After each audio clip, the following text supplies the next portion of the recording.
Hi friends, welcome to Soujanya YouTube channel. ఈరోజు బెండకాయ పులుసు నా స్టైల్లో తెలుసుకుందాము.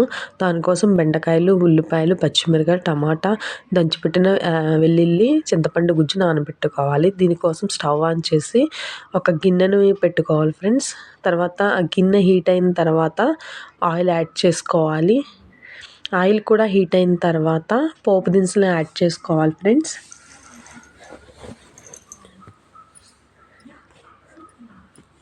పోపు దినుసులు కూడా ఫ్రై అయిపోయిన తర్వాత ఆనియన్, పచ్చిమిర్చి, కరివేపాకు యాడ్ చేసుకోవాలి.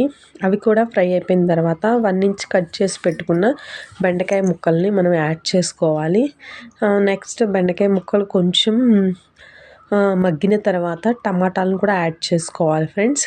టమాటా యాడ్ చేసిన తర్వాత కొంచెం సాల్ట్ వేసి కొంచెంసేపు ఉంచాలి ఫ్రెండ్స్. ఎక్కువసేపు బెండకాయలని మనం ఫ్రై చేయకూడదు. పులుసు కోసం జస్ట్ అలా ఆయిల్లో ఫ్రై చేసిన తర్వాత చింతపండు గుజ్జుని యాడ్ చేసుకోవాలి. యాడ్ చేసుకొని సరిపడినంత నీళ్ళు, వాటర్ అనేది మనం యాడ్ చేసుకొని ముక్కలు బాగా మెత్తగా ఉడికే వరకు ఉంచాలి. ఫైనల్గా అయితే బెండకాయ పులుసు మనకి రెడీ అవుతుంది. Thank you friends.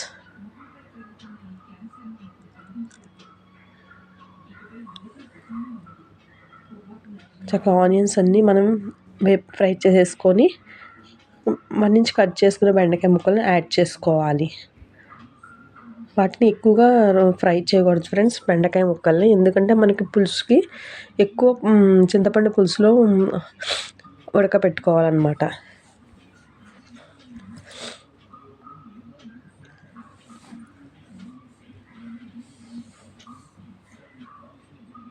నెక్స్ట్ టమాటాలు కూడా యాడ్ చేసేసుకోండి. యాడ్ చేసుకున్న తర్వాత టమాటాలు కూడా యాడ్ చేసుకున్న తర్వాత సాల్ట్ యాడ్ చేసేసుకోవాలి.